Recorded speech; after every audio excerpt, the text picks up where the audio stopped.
I was betrothed to Xiao Yi by imperial decree before I was born. At 19, I married him. At 20, I gave birth to a pair of twins for him. Yet, I and these 3 father and children could be considered strangers living under the same roof. Now at 26, I wrote a letter of separation and delivered it into Xiao Yi's hands. Xianxia, have you thought this through clearly? Xiao Yi's astonishment vanished in an instant, and in the blink of an eye, his usual cold indifference returned. I calmly dipped the brush tip in ink for him, but Xiao Yi did not take it. As for Yang Ju and Yang Shi, I will not take Xiao Yangju and Xiao Yanxi with me. They are the twin children I bore for Xiao Yi. Lost in thought, Xiao Yi suddenly closed in on me. I looked up and saw a complex emotion flicker in the depths of his dark eyes. Unexpectedly, his tone softened. That day, I was impeached in the palace, so I treated you poorly. I can apologize to you. It seems he has forgotten about the matter of going to the Yin family. 3 days ago, Xiao Yi was summoned to the palace for discussions. I waited at the entrance of the prince's mansion until dusk before I saw Xiao Yi's carriage. As he emerged, I was about to greet him, but he turned and lifted the carriage curtain. A beautiful and captivating golden-haired woman peeked out from inside the carriage. After briefly meeting my gaze, she gave him a radiant smile. I do not love Xiao Yi. And I know that Xiao Yi has always loved Chu Yingjia. Seeing this, I turned and left. However, I have always been meticulous in my etiquette toward him. After returning to the mansion, Xiao Yi busied himself in the study for another 2 hours. In such situations, I had to offer a few words of advice to appear as a proper princess consort. Once the advice was given, I could rest. It had always been this way, and I thought we had reached this understanding, but this time. Xiao Yi threw a candlestick at me. The man's face was filled with ferocity, his voice loud and menacing. He said, "Get out." The metal candlestick grazed my calf, sending a sharp pain through me. I staggered but steadied myself. After regaining my composure, I bowed to him and respectfully took my leave. What truly made me consider the idea of separation, however, was Xiao Yangju outside the study, a 6-year-old boy, tender and well-behaved, yet distant from me. After he greeted me, I advised him to rest early. There is still one thing I don't understand about the homework the grand tutor left today. I wanted to ask father for guidance. Adieu, don't disturb your father today. I reached out to pat his head, but he dodged my hand and immediately stepped back, creating distance between us. Mother, father has already asked you to leave just now. After speaking, Xiao Yangju walked past me into the study, where it was unusually quiet. Suddenly, I felt overwhelmed with exhaustion. I looked around this square courtyard, this vast night prince's residence, which I had managed so meticulously, yet I was the only outsider here. I dismissed the maids and walked alone to the Tide Pavilion. Xiao Yanxi was already asleep, and her maid bowed to me, but I noticed a green jade pendant hanging from her waist. It was something I had obtained for Xiao Yanxi after spending 3 days at the temple reciting sutras and praying for blessings to ensure her safety, and it was just today, after the meal, that I personally fastened it to Xiao Yanxi's waist. Xiao Yi's imposing presence was indeed formidable, but this time, I was determined to part ways. I handed him the ink-stained brush once more, my tone resolute. Your Highness, please sign. Xianxia, you have always been obedient and sensible. Seeing that I remained unmoved, a flicker of impatience flashed in Xiao Yi's eyes. He then took the brush, signed the document, and left in a huff. My luggage was already packed. Before leaving, Luo Shuang knelt on the ground, begging me not to go. She was my maid, having been by my side since childhood, but she was actually my mother's person. That's why she only learned about the separation when I was about to leave. Luo Shuang, go and inform Xiao Yangju and Xiao Yanxi about this matter. After all, they are the son and daughter I risked my life to bring into this world. I don't want to see them again when I tell them I'm leaving. After I finished speaking with a distant look in my eyes, Luo Shuang rushed in front of me, blocking my way. Your Highness, I cannot let you leave. Luo Shuang, you truly are my mother's loyal dog. As I spoke, I pulled out a wooden stick I had placed nearby earlier and, under her disbelieving gaze, struck her hard on the shoulder. I absolutely could not let her go back to report. lest I be captured and brought back by my father and mother in the end. From this moment on, every second of my time became a race against the clock. Arriving at the entrance of the prince's mansion, Xiao Yi stood there like a statue, cold and solemn. Xin, if you regret it, there is still room for change. I smiled at him. Your Highness, I fear I will never return to the capital in this lifetime. After saying this, I bowed to him. When I looked up again, I saw the freedom I had chased since childhood. I boarded the carriage without any hesitation, left the city directly, and headed south. After a month of bumpy travel, I finally arrived at Shanghai City. Entering this small coastal town, my heart felt adrift. Even a pebble on the ground seemed novel to me. This was the first time I had traveled far from home since birth. My father was the crown prince's tutor, and my mother was the daughter of the Marquis of Ningyuan.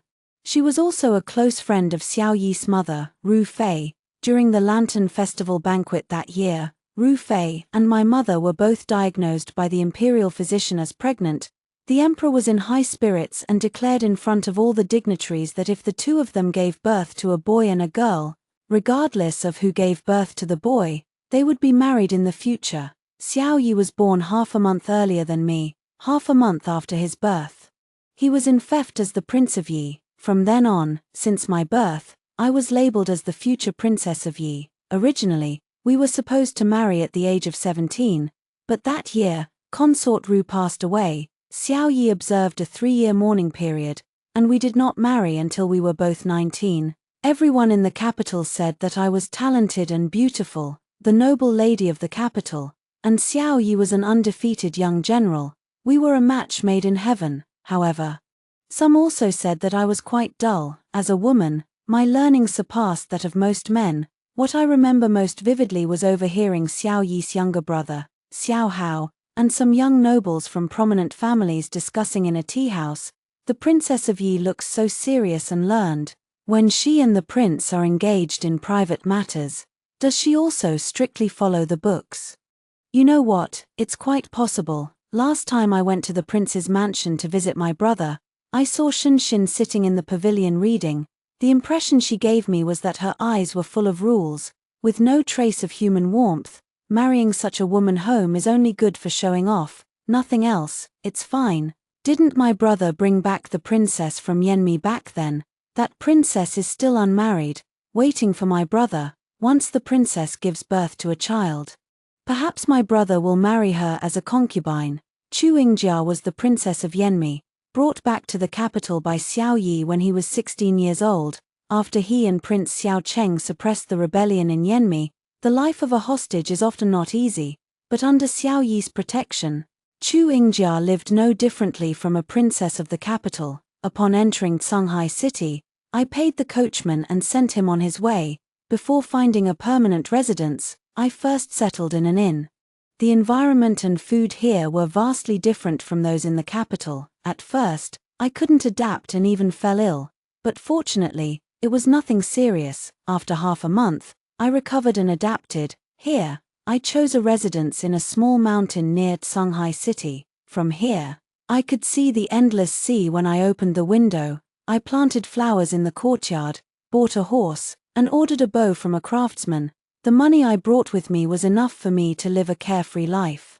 So I had no worries about making a living. That day, I was practicing archery in front of the courtyard, aiming at a dawn redwood, when I suddenly turned and drew my bow, pointing the arrow at the person who had quietly approached. "Your subordinate, Yi Zheng, greets the princess consort." Yi Zheng was Xiao Yi's guard.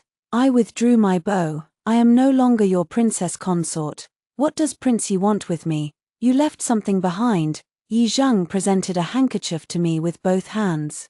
I stared at the handkerchief for a long time before finally accepting it. His Highness said that since you wear this handkerchief every day, it must be very important to you. He specifically ordered me to return it to you. After Yi Zheng finished speaking, he looked up and saw me threading the arrow through the handkerchief, drawing the bowstring, and letting the arrow fly. It fell into the sea. "This is not important. Go back and tell Prince Yi that everything I left behind in the prince's residence is what I no longer want." That handkerchief, embroidered with a lush maple leaf, was because my former husband, Xiao Yi, had the courtesy name Lin Feng. The handkerchief was something my mother asked me to embroider. She liked it, so I did it, but I never enjoyed poetry, painting, or needlework, nor did I like living under rigid rules. I wanted to play polo, learn archery, dance with swords, and ride freely on horseback, feeling the wind against my face. Unfortunately, the first time I told my father I wanted to play polo, he scolded me for not knowing my place, and I had to kneel in the ancestral hall all night. The next morning, I still had to continue my painting lessons. When I came back to my senses, I noticed Yi Zheng was still by my side. I felt somewhat displeased. Yi Zheng, why are you still here? At the same time, I shot another arrow, but it missed its mark, which only added to my discomfort. A hint of embarrassment flashed across Yi Zheng's face before he unrolled a scroll of paper in front of me. Miss Shen, these are Miss Xianxia's paintings. She hopes you can take a look and offer some guidance. What, has Mr. Mu abandoned her? Mr. Mu was the teacher who taught Xiao Yanqi painting. No, but your skills in painting far surpass those of any teacher in the capital. Miss Yanqi believes only you can provide her with the best guidance. She originally wanted to come see you in person, but the journey is too long. Also, young Master Yangju has written a poem for you. As Yi Zheng continued searching, I interrupted him. Take these things back, I don't want to see them. At the same time, go back and tell them that I have already separated from Xiao Yi. They will soon have a new mother. I don't want to see them again, nor do I want to hear anything about them. Yi Zheng, whatever you want to say, don't say it, leave. And never appear before me again. Yi Zheng left, and my mood for archery vanished. I turned and went back inside. Not long after, a cook brought a meal box to my courtyard. I don't know how to cook, but I found a cook, and I pay her to deliver 3 meals a day for me. Miss Shen, you must be from a wealthy family, right? I just saw your family's guards looking for you. I paused. Don't worry, I won't spread rumors. I'm just curious about your conflict with your family. I just smiled and didn't say anything. Since I was young, the young ladies from wealthy families in the capital have envied me for being tied to Xiao Yi since I was still in my mother's womb. There are many, many people who like Xiao Yi, so many that I can't count them all. Some even plotted against me to get Xiao Yi, and I happen to be the one who doesn't want to marry him. For some schemes that didn't harm me much, I would even jump into them willingly, praying that the person could actually ruin this arranged marriage. But unfortunately, my mother saw through it. That night, I was punished with the family discipline.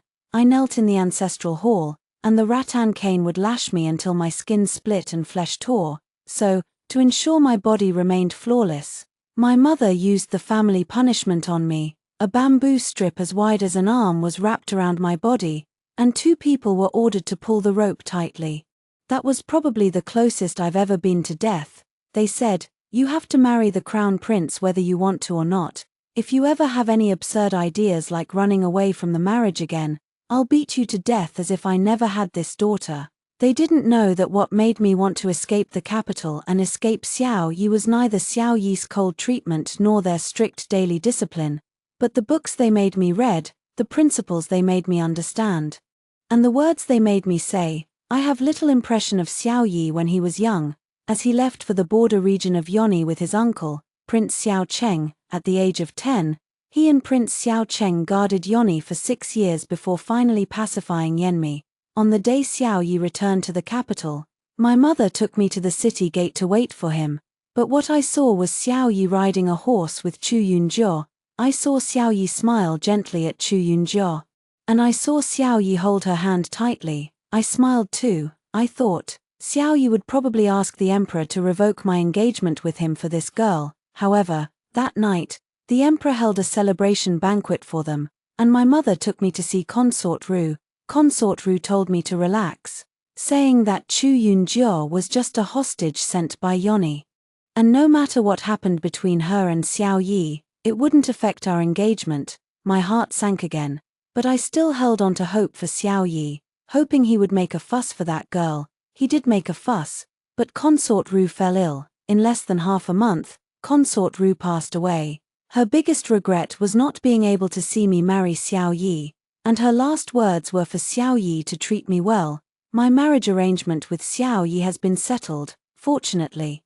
Qingju is now far behind, and everything is over. Even though I am already 26, I can still pursue what I long for. Although I bought a horse, I don't know how to ride it. I've named him Wu Jiang for his gentle nature. Wu Jiang is very clever and can even understand some commands. I thought I could try riding him.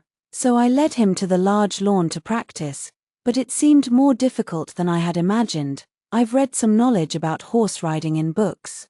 But applying theory to practice doesn't seem to be the same thing. As I was fumbling around, a voice came from behind. If you mount like that, he'll kick you. I almost turned around. What? And at that moment, Wu Jiang suddenly became restless. Be careful. The young man suddenly rushed forward, grabbed the back of my collar, and pulled me back. I watched in horror as the usually quiet and well-behaved Wu Jiang, as if provoked, began to charge forward. The young man let go of me and immediately followed, grabbing Wu Jiang's reins before he could bolt. With one hand, he controlled his own horse, and with the other, he controlled Wu Jiang. After some struggle, Wu Jiang finally calmed down, and I quickly ran up to thank the young man. I couldn't imagine what would have happened if he hadn't pulled me away just now and Wu Jiang had kicked me in the chest. You don't know how to ride a horse at all. How dare you play here alone? I felt a bit embarrassed. What have you seen in books? I haven't read any books, so I don't know if what's written in them is correct. But the way you were just now was definitely wrong. Let me teach you. You just called him Wu Jiang. I nodded. Yes, he's not a wild horse, but his heart roams freely across heaven and earth. The young man burst into laughter. I don't know what you're talking about. I smiled too. It's nothing. Just freedom. Come, I'll teach you how to mount.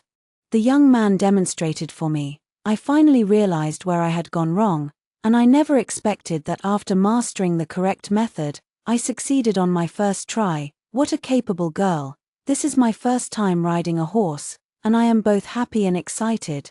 The forward motion on horseback feels steeper than in a carriage. The young man explained the key points I needed to pay attention to. After listening to everything, I gave Wu Jiang a gentle kick, and he started running. The sea wind whipped freely against my face, and the sensation on horseback was incredibly bumpy and uncontrollable, yet I felt unusually exhilarated. Whoosh, I urged the horse forward, galloping freely across the lawn, with the sea stretching out to my right. I felt that this was the first time I had truly experienced the world. Unconsciously, tears began to fall from the corners of my eyes. I am free. Wu Jiang galloped forward without restraint, and I declared loudly to the world. I am finally free. When I returned home, the sky was gradually darkening. To my surprise, a carrier pigeon was perched at my doorstep. I took the message tube from its leg. Are you still safe?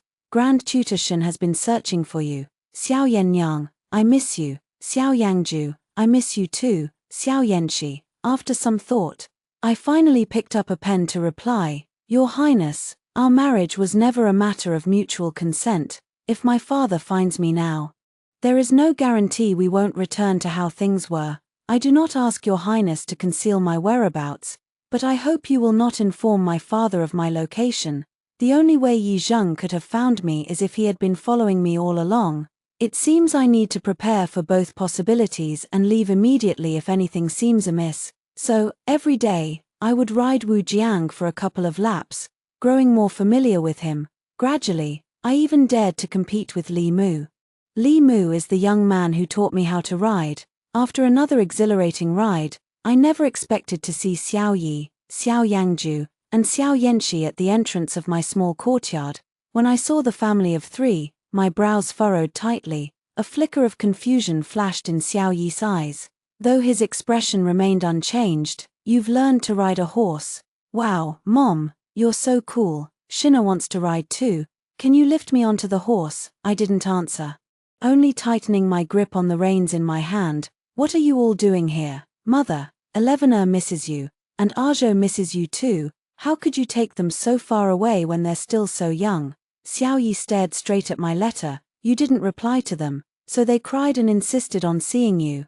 They're only 6 years old. Are you as unreasonable as they are? Xiao Yi, haven't I made myself clear enough? A mother's heart is connected to her children's. I'm afraid I might soften toward them. So I kept my eyes fixed on Xiao Yi. Back when I gave birth to them, I nearly died. I was too weak and had no milk, so my mother took them to care for them. They weren't returned to me until they were 2 years old. However, since my father was the Crown Prince's tutor, even after they were sent back, they were arranged to attend the Imperial Academy every day. Father was exceptionally skilled at teaching discipline. Suddenly, one day, the children who used to bounce over and ask for their mother's embrace were lining up to bow. Mother, Elevena is going to paint first. I'll ask for your comments after I finish. Mother, Arjo is going to recite his textbooks. Mother, how long has it been since you last read a book? Grandfather asked me to remind you that these things cannot be taken with you. Mother, please don't hug me. Elevena has grown up. Elevena doesn't like those toys anymore. In truth, I just didn't want them to follow the same path I did in my childhood. It was also from that time onward that I, who had just barely regained some vitality, picked up books again. Coming back to my senses, I looked at the somewhat stunned man. I apologize, Your Highness, Prince Yi. I am but a common woman, and I offer my respects. Please take the young prince and princess back to the capital as soon as possible. It's been over half a year since then. Haven't you calmed down yet? You've grown much thinner. Why don't you come back with us? Yang Zhong and Yang Shi are still so young. How can you bear to leave them? Xiao Yi, are you not listening? I'm telling you to leave. I don't want to have anything to do with you anymore. Perhaps he had never seen me lose my temper so fiercely. After the initial shock, they still left, though Xiao Yi held the two children's hands. Looking back every few steps, while I mercilessly closed the door, however, I didn't expect that the next morning, when I opened the door, I didn't see the cook delivering meals but instead saw Xiao Yi and his family of 3. I closed the door, turned around, went inside, packed all the silver notes, and left everything else behind. When I opened the door again, I directly mounted Wu Jiang and rode forward, never looking back. I took a long detour along the coast and finally left the city. I went to Luoyang City, known as the Jiangnan Water Town. After wandering around the city for 2 days, I rented a house and bought some daily necessities. After seeing the beautiful scenery, I no longer disliked painting. After all, copying what others have seen and painted is a different feeling from painting after seeing it with my own eyes. After a while, I took my painting paper, brushes, and ink, set up a small stall on the street to paint portraits, and charged very little. But seeing how happy they were after receiving the paintings, I would also be infected by their joy. On a sunny and breezy day, I was still painting there, but someone placed a piece of gold on my stall. The boss asked us to paint a portrait for the family. Xiao Yi found me again, and at that moment, I felt only annoyance. I threw the gold back to him, turned around to pack my things, and embarrassingly closed the stall. Shina, don't call me that. Xiao Yi followed me all the way to my doorstep before rushing up and grabbing my wrist. Elevena, I'm sorry, it was my fault before. I never understood my own feelings. Will you come back with me? Xiao Yi, I don't care what you think, but I know what I want is a free and unrestrained life. Mom, please don't abandon Xia. Mom, please, come back with us. Xiao Yangju and Xiao Yanxi also ran up and hugged my legs. I shook off Xiao Yi's hand and pulled them away, handing them to Xiao Yi. I said coldly, take good care of your son and daughter. After I entered the house, Xiao Yangju and Xiao Yanxi were sent away at some point, leaving only Xiao Yi at the door. Xiana, can you hear me? I didn't answer. Xiao Yi continued, can you hear me? Shina, I sincerely apologize to you. It was my fault before. I was cold and impulsive. Since you left, I have been reflecting, and I hope you can give me a chance to make amends. As for Chu Yinjia, there is nothing between us. Back then, in Yoni, I saved his life, and he said he wanted to repay me. At that time, I was very resistant to marrying you, so I decided to use him to resist. It's ridiculous, isn't it? In the end, it was all for nothing. Elevena, I love you. I opened the door. The current Xiao Yi looked different from the cold, meticulous person I remembered. His face showed visible fatigue, with a stubble that hadn't been shaved for days and dark circles under his eyes, all proving that he had been having a hard time recently. Seeing me open the door, a flash of joy crossed his face. Shina, you, Xiao Yi, The way you are now is just because you found out that your palace was in chaos after I left. Go to the capital and choose a suitable one to take back.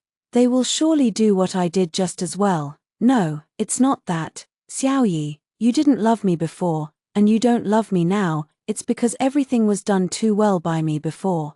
So you're just not used to it. No, Shina, I know what love feels like. I know I love you, but I also don't love you. Xiaoyi was stunned for a moment. He seemed confused at first, then suddenly became convinced. You're lying to me, aren't you? Xiaoyi, I didn't lie to you. From beginning to end, I never loved you.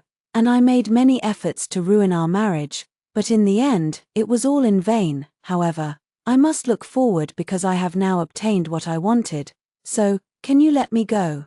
Never appear before me again. In that instant, the last glimmer of light in his eyes completely vanished, eventually turning into a pool of stagnant water.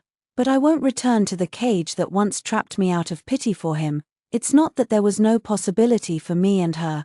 If he had been willing to treat me better after marriage, if Xiao Yangju and Xiao Yanxi hadn't followed his lead in how they treated me, perhaps I would have stayed by her side for the sake of the child.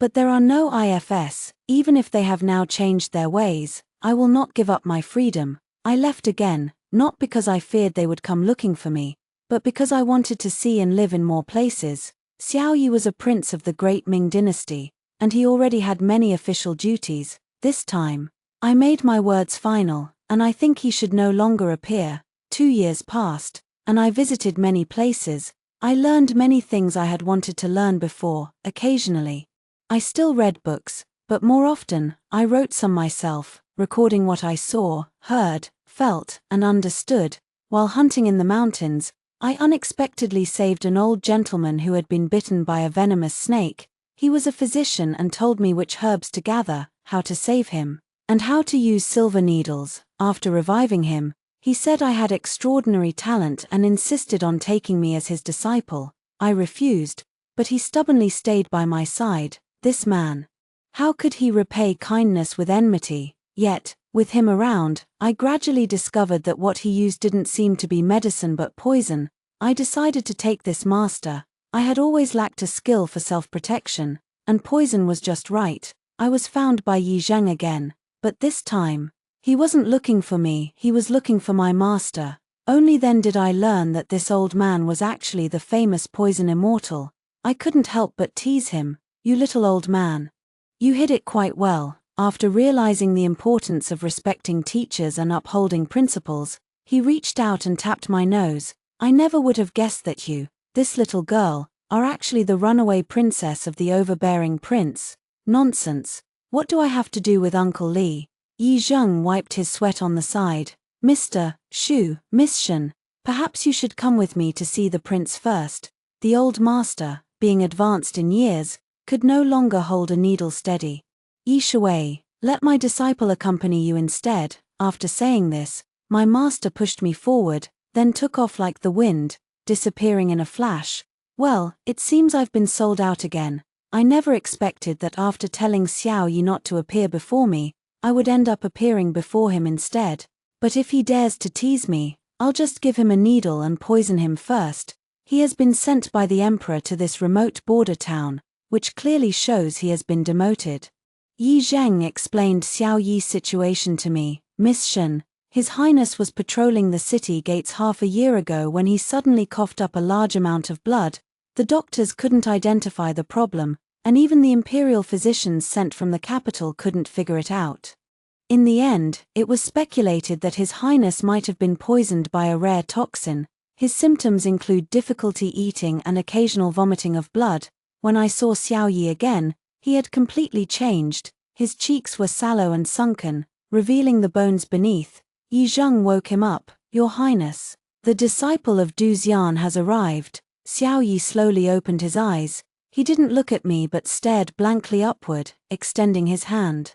I stepped forward to take his pulse and tested it with a silver needle. Your Highness is not poisoned but is trapped in his past, unable to move forward. I will prescribe some medicine to assist, but the rest depends on Your Highness himself. After speaking to Yi Zheng, I noticed Xiao Yi staring directly at me. His voice was dry and hoarse. Xing'e, is that you? Xing'e, you've returned, Your Highness. I am Du Xian's disciple, Xing'e. You know the turmoil in my heart, look at me. I can't bear it anymore, Xiao Linfeng. How can you be so irresponsible?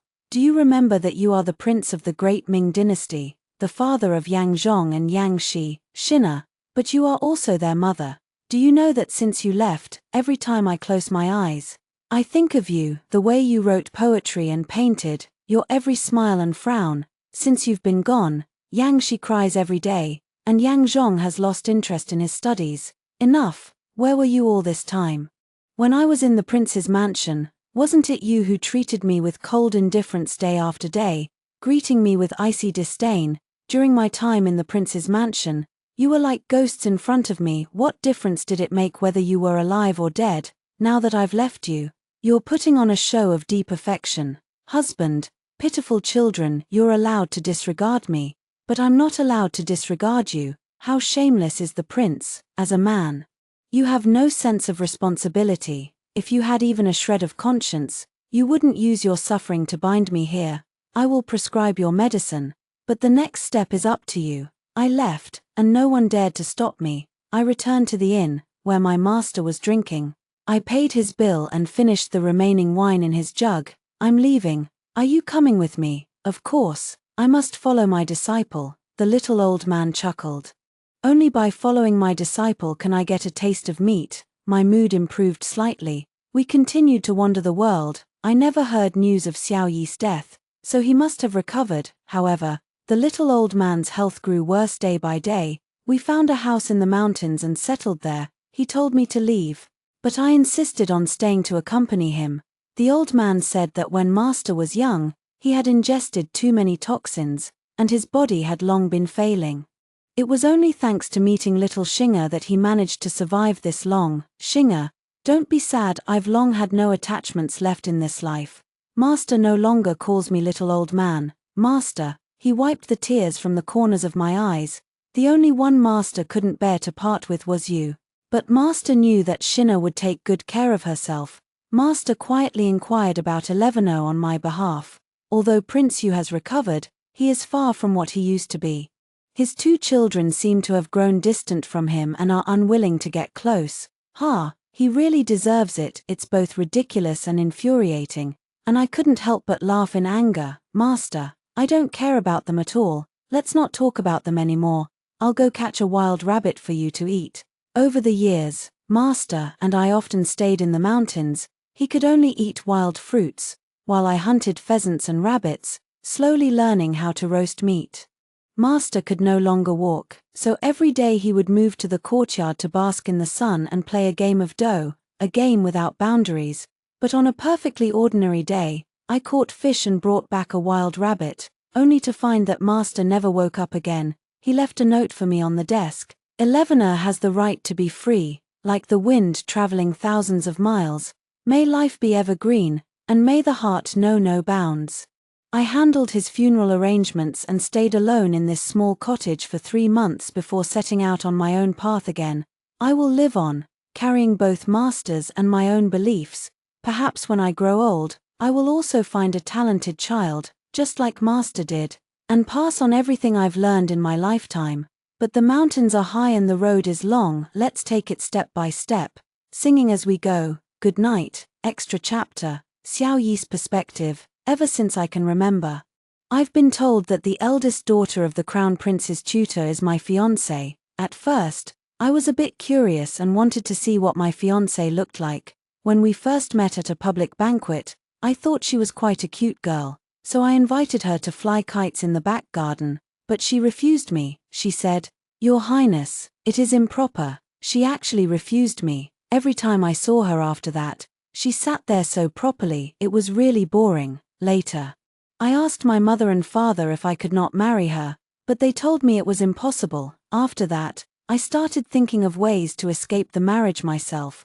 When I heard that my uncle was going to the border to suppress the Yanmi rebellion, I volunteered to go with him.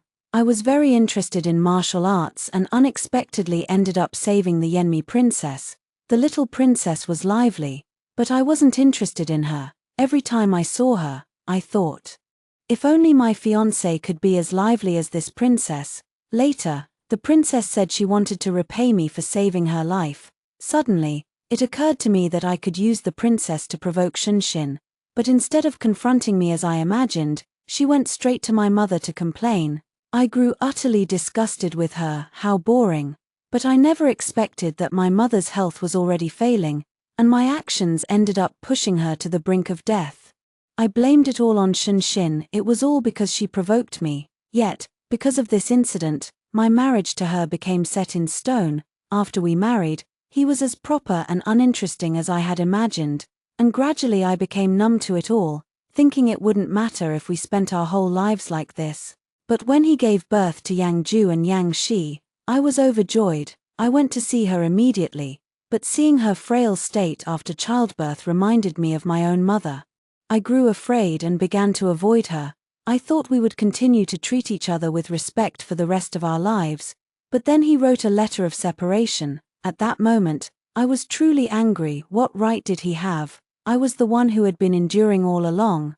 Perhaps he couldn't bear my indifference any longer and decided to do something to provoke me.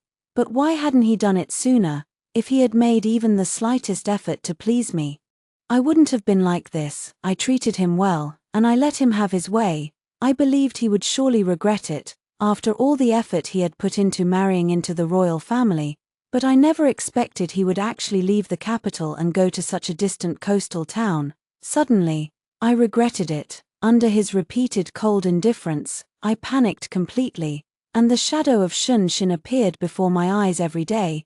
It was only then that I realized I had always liked him very much. I was just displeased that he never took the initiative with me. I begged him to come back and confessed my feelings, but he said he didn't love me. I secretly intercepted the people sent by Grand Tutor Xian to look for Xianxia. Xianxia was clever, and gradually, I couldn't find any trace of him anymore. He was truly free. The two little ingrates, Xiao Yangju and Xiao Yangxi, blamed Xianxia's departure entirely on me, and they stopped speaking to me as well. But I couldn't blame them after all. They were the only reminders Xina left for me. After I raised them to adulthood, Yang Ju and Yang Shi insisted on going to find Xina. I locked them up and confined them, saying, "Your mother doesn't want to see you." Xiao Yangju was just like me in my youth, a reckless young man who believed in nothing. "You're lying. Mother only doesn't want to see you. It's because you didn't treat her well and broke her heart." "That's right. Mother loves Elevenor the most. She even prayed for Elevenor's safety. Mother would never abandon Elevenor. I don't have time to argue with you. Keep an eye on them, and don't let them leave without my orders." He said he never wanted to see the three of us again, and I had to make sure of that. They still managed to escape by any means possible, and in the end, I didn't stop them. After all, with those two fools' brains, they would never find Xina. Story 2. I am the most beautiful woman in the capital, yet also the reviled seductress who brought ruin to the nation. The Empress took advantage of the Emperor's campaign to poison me, thinking that with my death, the Emperor would once again become her wise and heroic husband.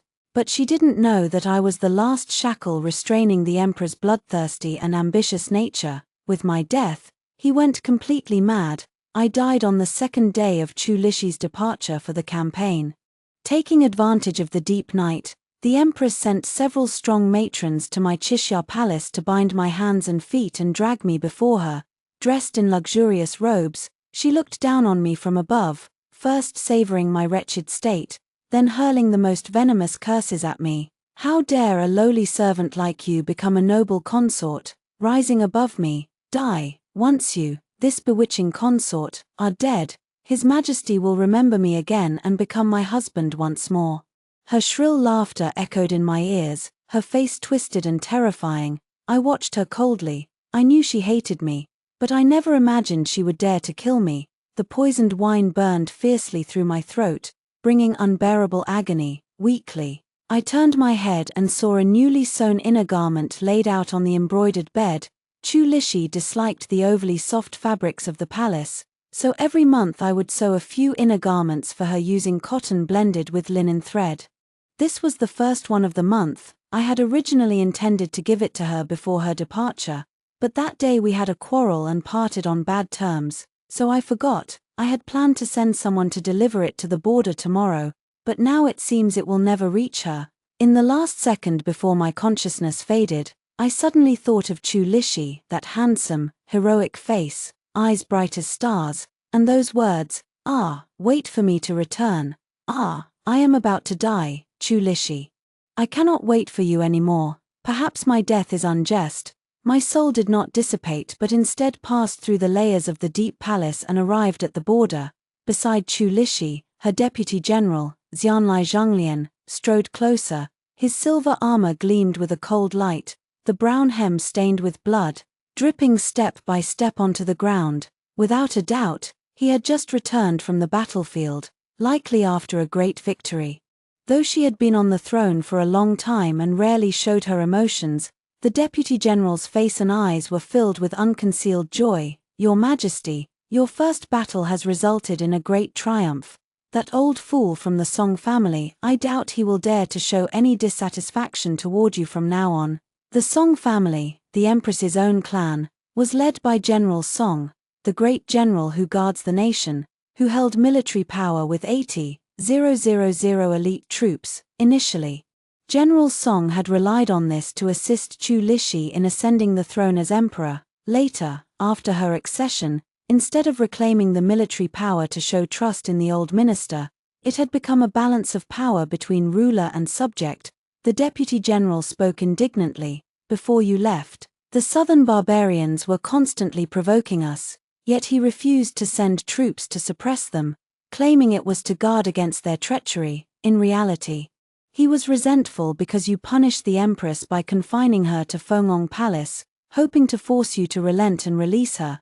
But did he ever consider that the empress harmed the fourth prince, causing him to fall into the water and hover between life and death? Such malice, shouldn't it be punished?" My heart trembled, and I was completely stunned. Meanwhile, Chu Lixi's brows furrowed slightly as she cast a cold glance at the deputy general, who immediately fell silent, but soon he scrutinized Chu Lixi up and down and asked softly, "Your Majesty, when you left, was the noble consort not angry?" Chu Lixi instinctively touched the scar on her lip, then, noticing the deputy general's puzzled look, turned away and said in a cold, stiff tone, "She has a gentle and kind nature and does not like to get angry with others." The deputy general thought she was displeased, but I knew she was feeling guilty. First, my temperament has never been gentle and kind. Second, I often got angry with her. Third, before leaving the palace, I had a huge argument with her. Because of this, the empress resented my favor and often made things difficult for me. Xianxia even incited Lady Liu to harm me, causing me to fall into an ice cave and nearly die. Lady Liu was executed. The empress was placed under house arrest, and the power over the 6 palaces was taken away by the Empress Dowager. However, just 3 days later, the emperor suddenly pardoned the empress and restored her authority over the 6 palaces. The palace was filled with ridicule and scorn. That night, I had a fierce argument with Chu Lixi, saying things I shouldn't have. I scolded her for being blind to the truth, for failing as a wife, and I hated myself for being unable to protect my own child as a mother. Furious, she turned and left. The next time we met was on the eve of his departure for battle. When I fainted, I didn't want to speak to him, and he had nothing to say either, only asking me to wait for his return. I had thought Chu Li truly believed the empress's false claims of innocence and thus released her, but I never imagined he was coerced by General Song for the sake of the border troops. His personal expedition was likely an attempt to reclaim military power and free himself from the pressure of powerful generals. Perhaps I had misunderstood him. The deputy general bowed and withdrew. Only then did Mingda, Chu Li's personal eunuch, enter, carrying a brush and inkstone. After he arranged the writing materials, Chu Lixi sat at the table, clearly intending to write a letter. I drifted behind her and saw her first write a letter to the Empress Dowager, explaining palace affairs. Then, starting on a fresh sheet of paper, she wrote, 11. Is everything in the palace peaceful? She paused, listening to the steady drip of rain outside the tent, sighed, and continued, That day, I should not have argued with you. You were pregnant, and little Four had nearly drowned, hanging between life and death. I should have been more considerate of your distress. and I should not have released the Empress so easily, but there were reasons for what happened. Once I return to the palace, I will explain everything clearly, severely punish the Empress, and let you vent your anger. I miss you every day. I only hope we can reunite during the spring festival in 2 months. As I read, it felt like eating a whole sour fruit, sweet at first, but leaving only bitterness in the aftertaste. I saw Chu Lixi smile slightly as she wrote the letter and watched her carefully seal it before handing it to Mingda, but before Mingda could take it, she frowned slightly and asked hesitantly, "Mingda, I've only been away for half a month, and I'm already softening to coax her. Won't that spoil her too much?" Mingda dared not answer, only looking flustered. After a moment's thought, Chu Lixi angrily slapped the letter onto the table. "Forget it. Lately, she's been arrogant and reckless because of my favor. If I coax her again, she'll only take advantage of my feelings and act even more willfully." At the end, he snorted coldly. I guessed he must have remembered the thoughtless words I blurted out about chasing stars during our argument. Instantly, my heart clenched tightly, aching and sore. If I had known that would be our last meeting, how could I have brought myself to argue with him? I gently placed my hand on his shoulder, wanting to feel his warmth once more. I thought it must have been a warm winter day as usual. I was always there, curled up in his arms. She laughed at me for lacking the dignity of a noble consort, saying I was like a lazy cat. I pretended to be angry, scratching his chest with my fingertips until he was ticklish. He suddenly held me tight and threw me onto the bed, leading to a night of passion. But now, all I feel is coldness. With no one left to warm me, I thought Chu Lixi would never write to me again. But in the end, he gave the letter to Mingda, only instructing, "Deliver it to the cold consort today. And send someone to return to the capital tomorrow. Who knows how she'll laugh when she receives the letter." I was stubborn on the outside but soft-hearted, aching for him. He smiled helplessly as he spoke. I watched, feeling pain like a cold wind piercing my bones, tearing at my soul. Chu Lixi was filled with hope for our reunion, the New Year festival, lanterns under the moon, husband and wife walking hand in hand, with pomelos by our side. How beautiful it would have been. But Chu Lixi didn't know I was already dead. All his thoughts were mere delusions. Thinking of this, my heart felt as if it had been ripped out, leaving behind an empty hole, bleeding profusely, drenched in blood, and unbearable pain. After the letter was sent, I stayed by Chu Lixi's side. When he went to the battlefield, I waited for him in the tent. Sometimes, when I waited too long, I grew bored and would fall asleep without realizing it. When I woke up, I would see Chu Lixi had returned. Under the dim light, his sharp profile was bathed in a warm glow, and his deep, intimidating eyes were softened by the light. Appearing gentle and tender, he had fought his way to the throne on the battlefield, and no one could truly see him as a mild-tempered emperor like his father. Yet many hoped he would become like his father, a benevolent ruler. For this, he restrained his temper, no longer leading campaigns himself, and abolished harsh punishments. He adapted to the people's will, changed a lot, and even became unlike the husband I once knew as a weak deity. When I was alive, I often wondered if she truly loved me or if, as the other consorts gossiped, she had merely elevated me as a shield for the empress. I didn't believe this at first.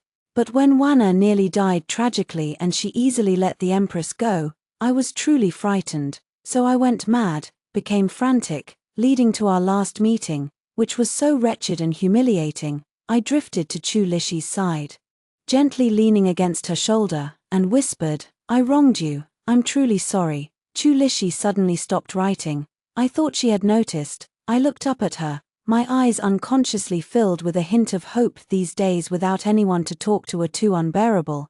But at that moment, a person walked into the tent with the wind, scattering yellow leaves on the ground, fragile and easily crushed. It felt ominous. Chu Lixi frowned slightly, and Mingda stepped forward, whispering, "Your Majesty, a reply has arrived from the palace. The last letter was sent 17 days ago."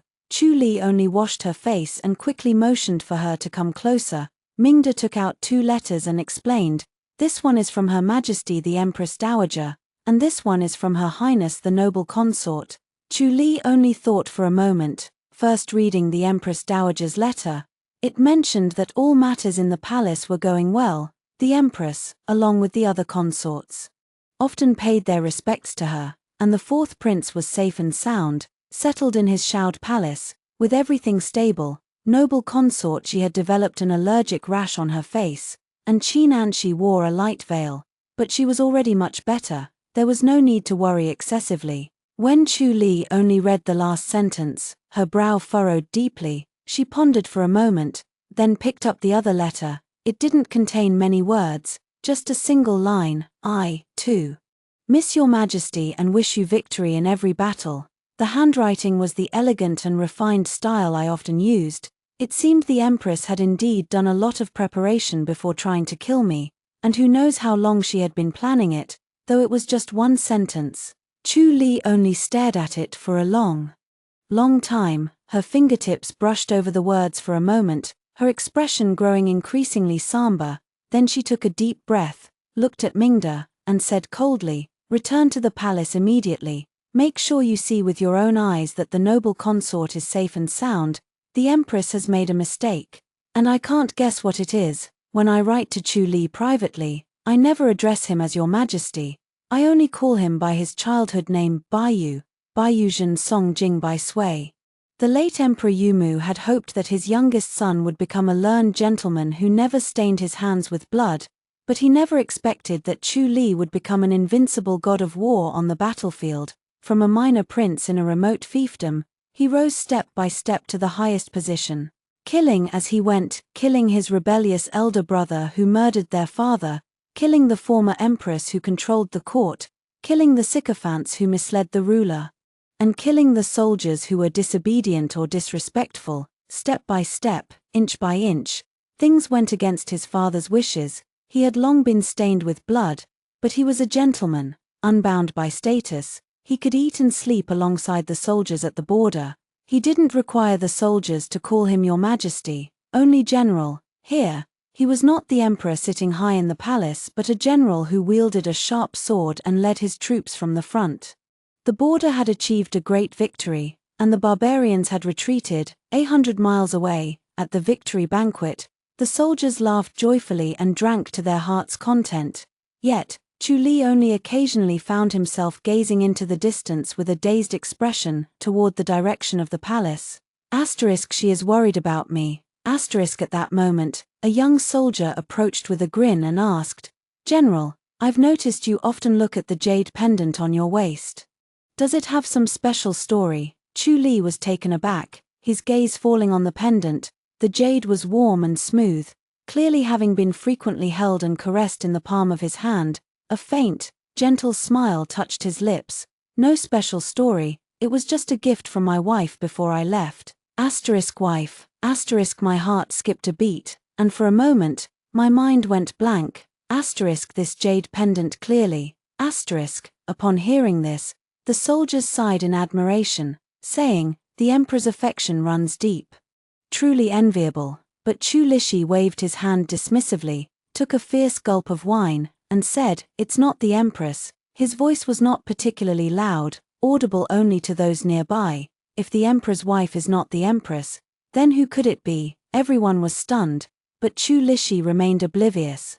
Still drinking heavily, as if struck by a sudden thought, he let out a scornful laugh and added, "No, that's not right either. She should have been my empress." A faint, hidden sob seemed to linger in the air. Chu Lishi slammed down his wine bowl, clutching a jade pendant tightly as he lowered his head. No one else saw it, only I witnessed the cold-blooded emperor, who slaughtered men and ghosts alike on the battlefield, with reddened eyes. Just as no one knew that the jade pendant he never let go of was a gift from me. The wife he spoke of was also me, only I, his empress, should have been me. The lavish edict he personally wrote upon his ascension to the throne once bore my name. He Ruoji, daughter of the Marquis of Ning, He Yao, is appointed as the legitimate consort. She has eliminated traitors and evils abroad, ensuring no worries at home, relieved hardships, and sympathized with the founding of the nation. Now, as order is restored and the great treasure is inherited, she is specially honored with a golden edict and golden seal, establishing her as the empress to uphold the divine order. serve as a model for the world, and govern the 6 palaces. When I married him at the age of 16, he was merely an unfavored prince. I was his legitimate consort, accompanying him from a remote fiefdom to the bustling capital.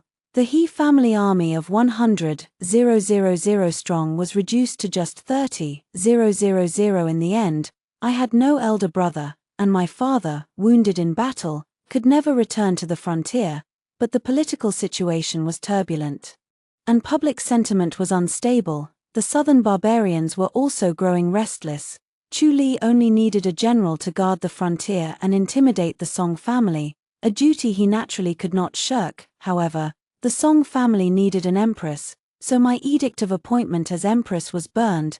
Overnight, I was demoted from consort to concubine, while the Song family's jewel became the empress, and I was made a noble consort. I did not care about the position of empress. But I regretted that I would never have the chance to become his rightful wife in this lifetime. Throughout history, only the empress could share life and death with the emperor. No matter how noble a consort might be, she was still an outsider, and the privilege of inseparable life and death was likely beyond my reach.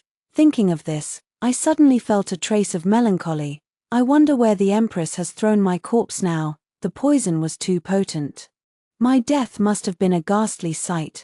By the time Chu Lixi returns to the palace, I'm afraid I'll have long since rotted and decayed. Will he still recognize me? And where will he lay me to rest? I drifted lightly to Chu Lixi's side, placing my hand into his palm, trying to feel a hint of warmth. He had likely drunk too much, his face flushed red, his gaze vacant. As he repeatedly traced the patterns on the jade pendant, I leaned against his shoulder, my tone soft.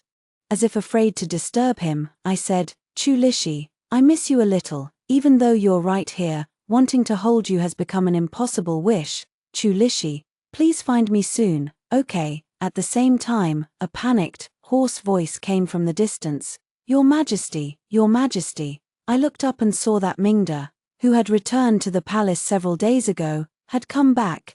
Chu Lixi abruptly lifted his head and looked over, only to see Mingda in a state of extreme panic.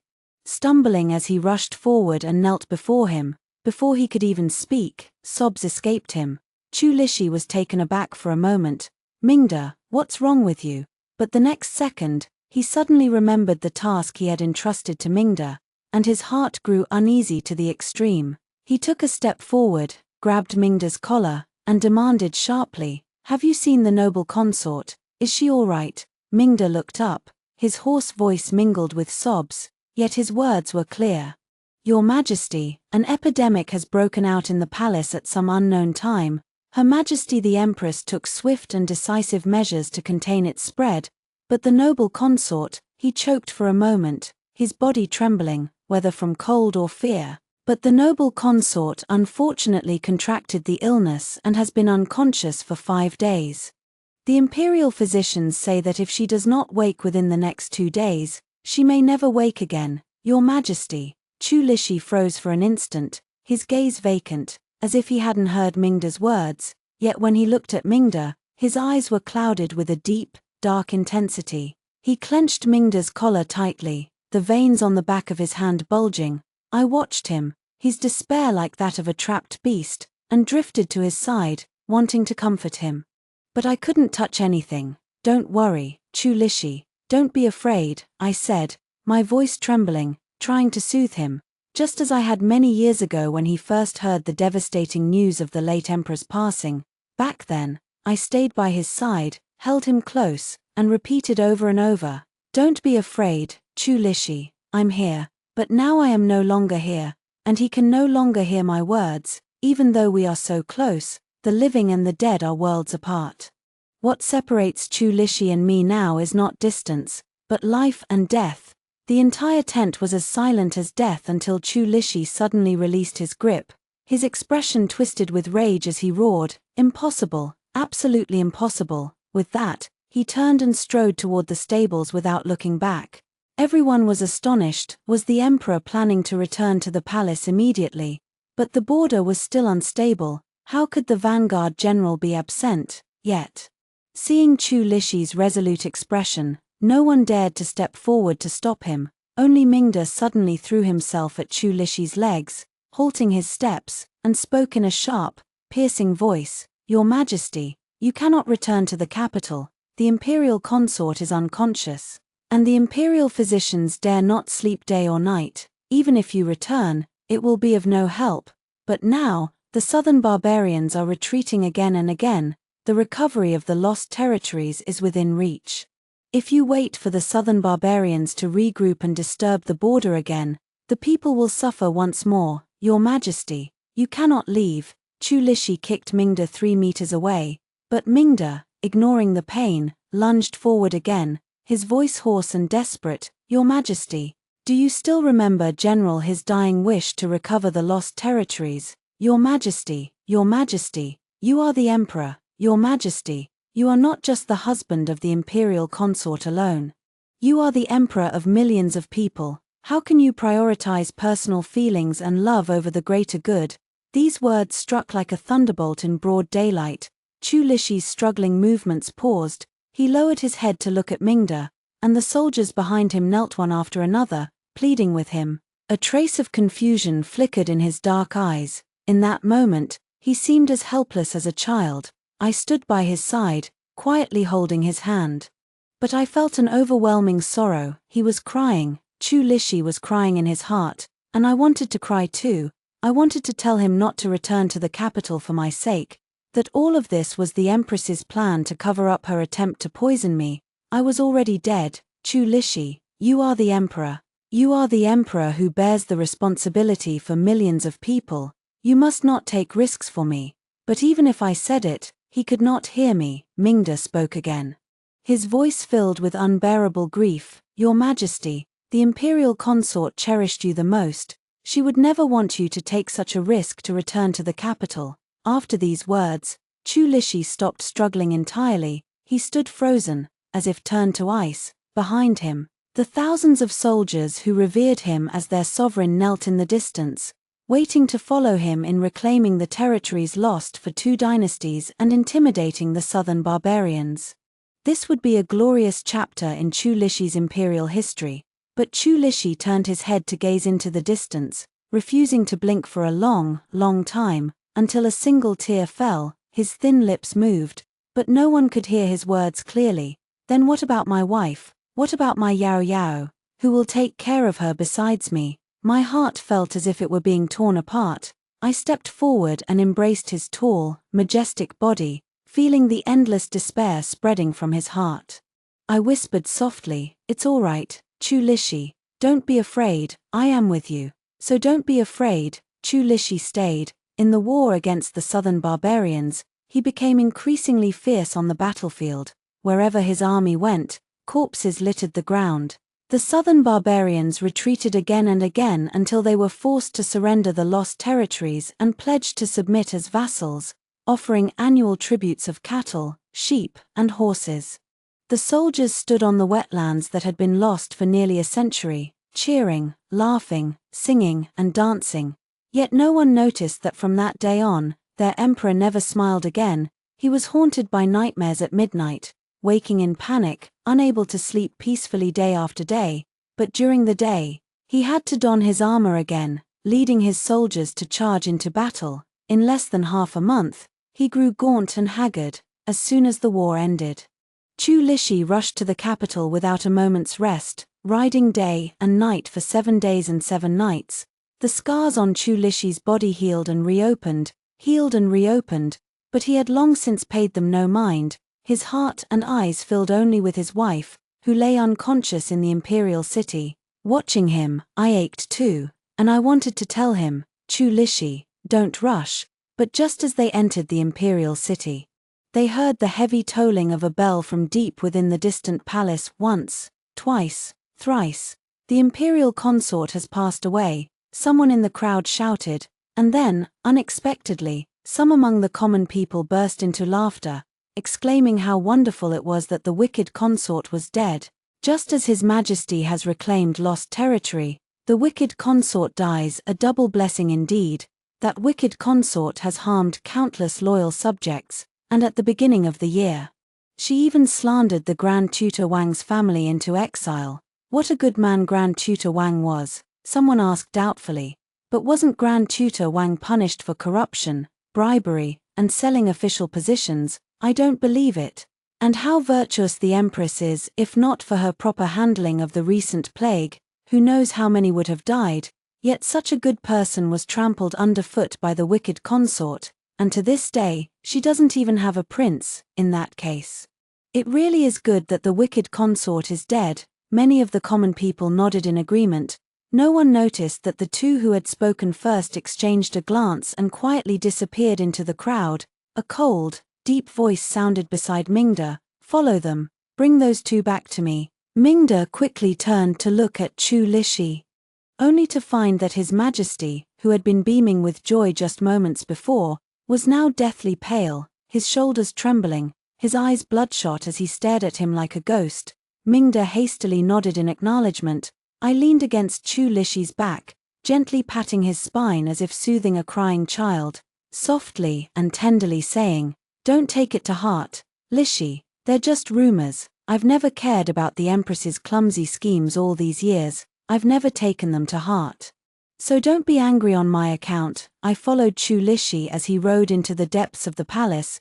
The Empress hurried over upon hearing the news, but Chu Lixi didn't even glance at her. He dismounted and walked step by step to the front of Chixia Palace. Before Chixia Palace, only a handful of people knelt in mourning, almost all of them palace maids, with none of the dignity and respect befitting an imperial consort.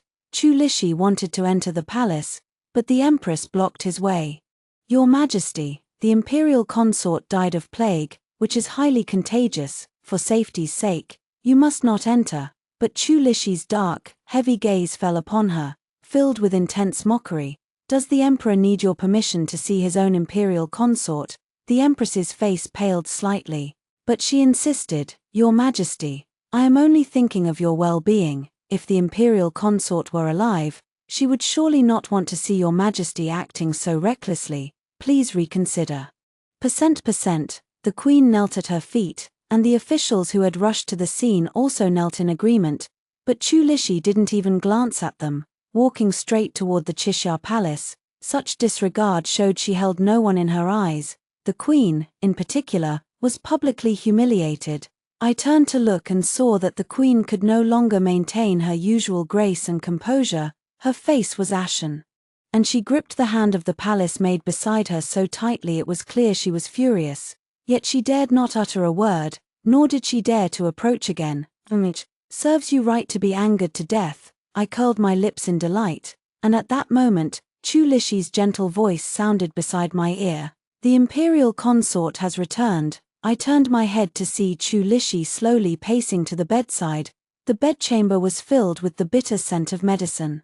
With no sunlight able to penetrate, casting a gloomy atmosphere, the woman on the bed lay with her eyes tightly shut, her delicate, pale face marred by the scars left by smallpox, a patchwork of terrifying marks. Her features did bear some resemblance to mine, but I could tell at a glance that this corpse was not me. After all, someone who died from poisoning would not look so peaceful. I wondered where the Queen had found this body. Chu Lixi raised her hand, wanting to touch me, but it trembled violently, hesitating to lower it. When she spoke again, her voice was hoarse and choked with emotion.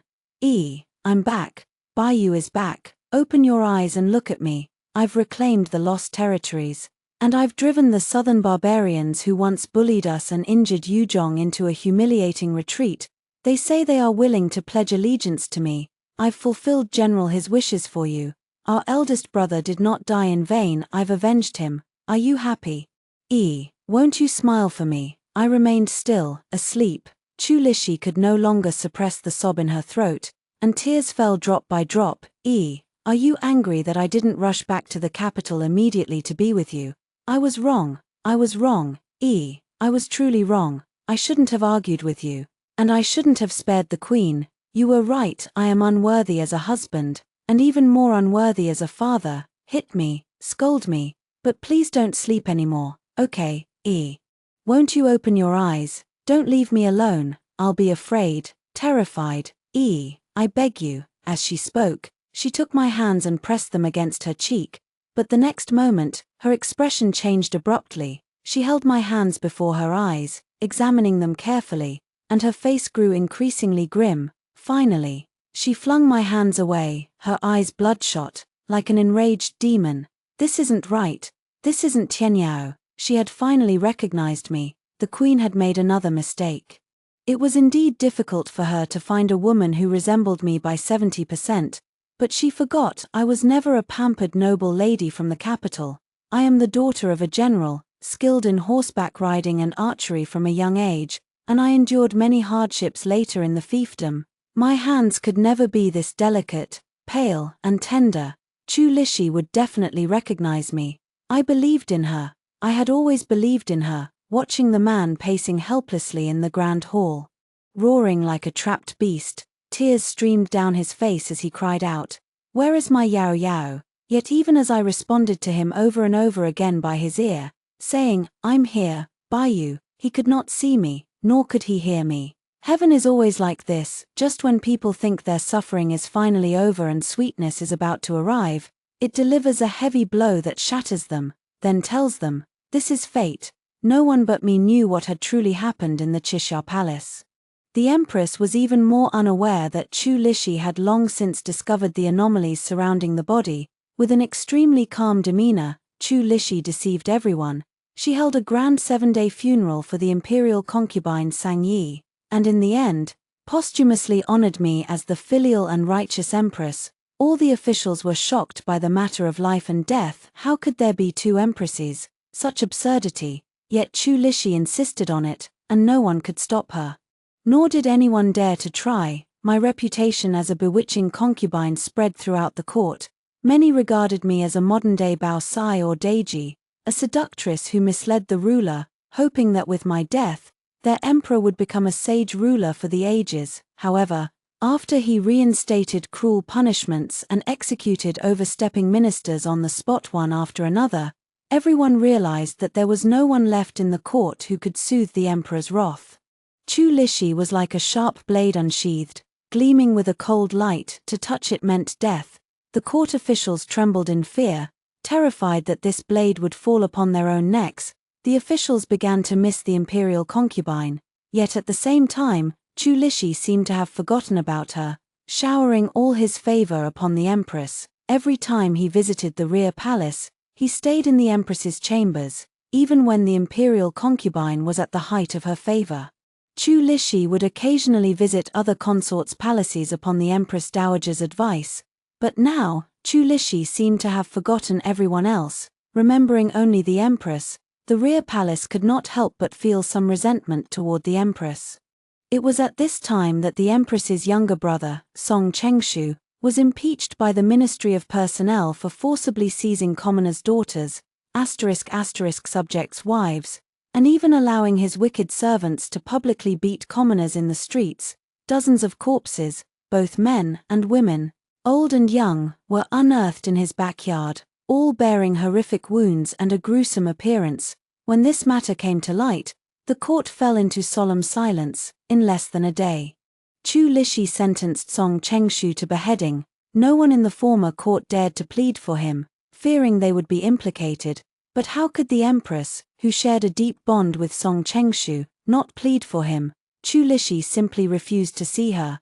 So the empress knelt outside the imperial study and refused to leave. As dusk fell and the empress grew unsteady on her feet, Chu Lixi finally arrived, his face showing a hint of concern. "Why is the empress here?" The empress, anxious and with a hoarse voice, pleaded, "Your Majesty, my younger brother is young and ignorant, and he has committed such a foolish act. I beg your Majesty to give him a chance to reform." She had expected the emperor to deliberate for a moment, but to her surprise, Chu Lixi agreed without a second thought.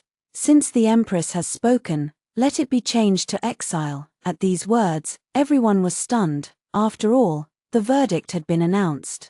And the emperor's word was final. How could it be changed so easily? The officials behind the emperor knelt and urged, "Your Majesty, this must not be done."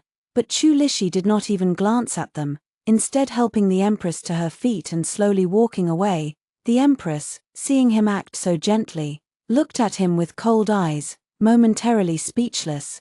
Chu Lixi smiled and comforted her. Empress, do not worry, once you give birth to a prince, and I grant a general amnesty to the world.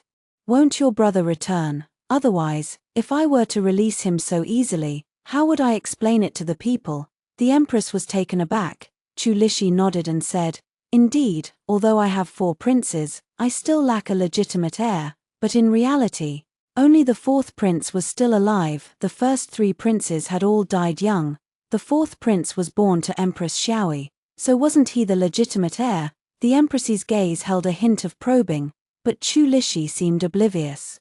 Letting out an impatient snort, the 4th prince is too dull to be of great use. I am counting on you. At these words, the empress's previously pale complexion instantly flushed with color. I will not fail your majesty's trust. However, she did not know that after she left, not a trace of tenderness remained on Chu Lixi's face. His dark, gloomy eyes resembled a venomous snake lurking in the shadows, waiting to deliver a fatal blow to its enemy.